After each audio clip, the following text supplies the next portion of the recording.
Today's subject, Canadian government benefits at retirement and how they work. This is what you're going to learn today. Number 1, Canadian government benefits that exist at retirement. And those are Cpp, OAS and GIS. Number 2, who's eligible to collect these benefits and how you can find out how much you're going to be entitled to collect. And number 3, when is the optimal time to start collecting these benefits? When I work with my clients that are close to retirement, they always want to know how much their benefits are going to be. If you have a particular question and would like to know how these benefits will fit your retirement plan, you can always contact me and schedule a free discovery session. All my information is below. Let's get started. Let's define what the government benefits are. CPP stands for Canadian Pension Plan, OAS stands for Old Age Security, and GIS stands for Guaranteed Income Supplement. Let me start with a few facts about CPP. Some of you view CPP as a government pension. It really isn't. This pension is funded by employers and workers. So if you have not worked for an employer and contributed to CPP premiums, you will not be entitled to receive CPP.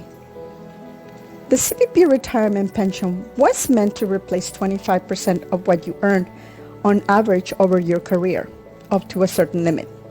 That is why it's so important for you to understand what to expect and plan accordingly.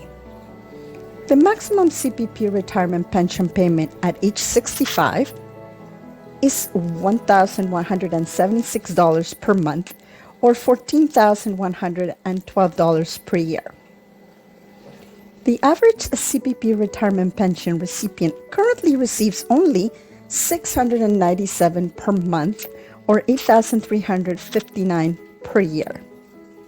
That's only about 59% of the maximum.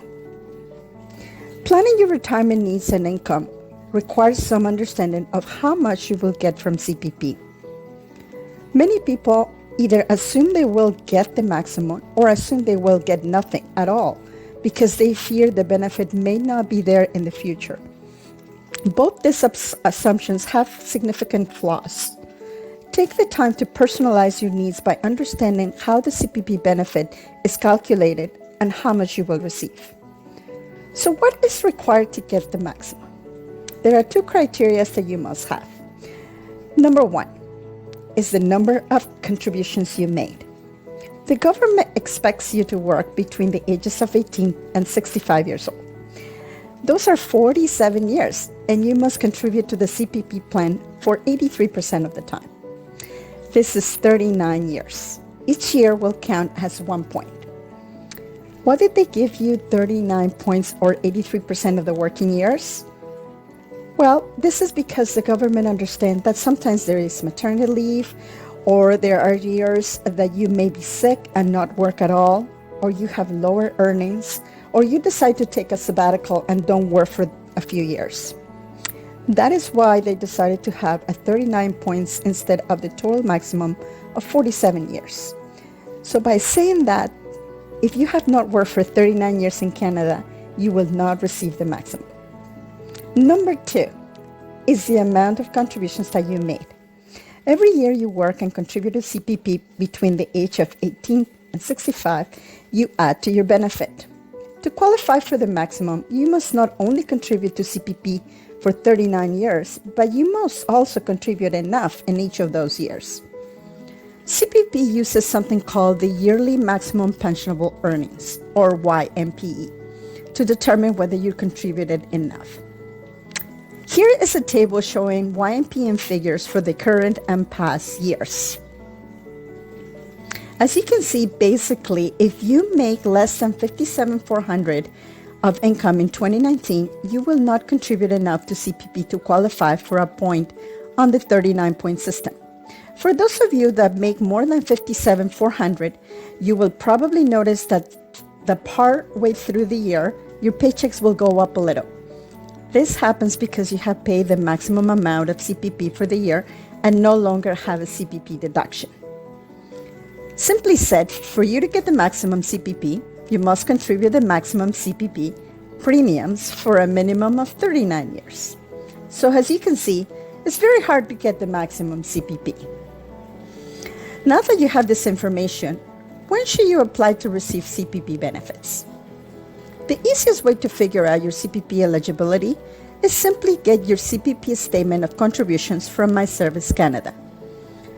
Once you have that document, it will list all the years that you're eligible to contribute from 18 to 65. It will show you how much you contributed in each of those years. If you contributed the maximum, it will have a letter M assigned for that year. If you don't know how to get your CPP statement of contributions, let me know in the comments below, and I will make a video just to show you how you can get this statement. CPP payments can start as early as 60 or as late as age 70. And the later you start your pension, the higher the benefit you receive. The illustration above shows how you can calculate your CPP amount. The starting point is at age 65. You can start taking CPP at age 60, but you will lose up to 36% of your pension permanently if you take it early. It is reduced by 0.6% for every month before your 65th birthday you start taking your CPP. That's 7.2% per year. You can also delay receiving your CPP until age 70. Your payments will be permanently increased by 0.7% for every month after your 65th birthday you delay, or 8.4% per year. If you wait until age 70, you will receive 42% more. There is no further increase after age 70. Beyond CPP, retirees can also expect to receive an Old Age Security Pension, or OAS. OAS is not based on work or contributions. OAS is actually based on residency. I will go into those details shortly. Also note that if your income is higher than $77,580 in 2019, you will have to repay part of your OAS. And if your income is higher than $128,149, OAS is no longer applicable. The maximum OAS retirement payable at age 65 is $614 per month, or $7,362 per year. So how do you qualify to receive OAS?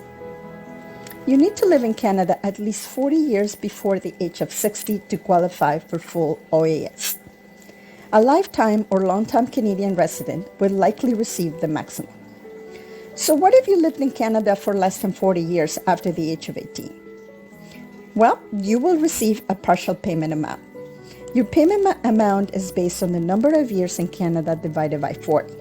So for example, if you have someone that has been in the country for 20 years, then 20 years divided by 40 is 0.5. So therefore, they will receive half of what the maximum is allowed at the time of their retirement.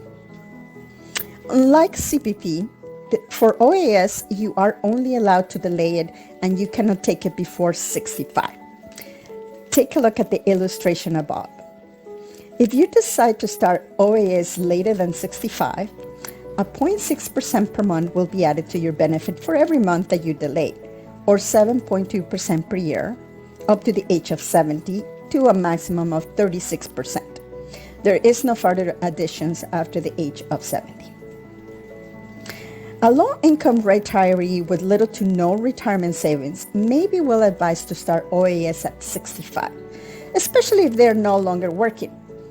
The ideal time of a CPP retirement pension is a little bit more variable, but the main reason to consider applying for OAS at 65 is a related benefit called the Guaranteed Income Supplement, or GIS. GIS is a tax-free monthly benefit payable to all OAS pensioners with low incomes. If a GIS recipient receives any taxable income other than OAS, they will receive less than the GIS maximums. Take a look at the table above. Single retirees whose income are below $18,600, excluding OAS, may receive up to $916 per month, or $10,997 per year. The maximum income and benefits for couple varies depending on whether both are receiving OAS. If both spouses are receiving the full OAS pension, their maximum combined income to qualify for GIS is $24,756, excluding OAS. And their maximum monthly benefit is $552 each, or $6,620 annually. If your spouse is not receiving an OAS pension, the limit rises to $44,592, excluding OAS, and a $916 monthly, or $10,997 annual maximum benefit applies. In summary, the Canadian government benefits are CPP, OAS, and GIS. Take the time to understand your current situation and how these benefits will be part of your overall retirement plan.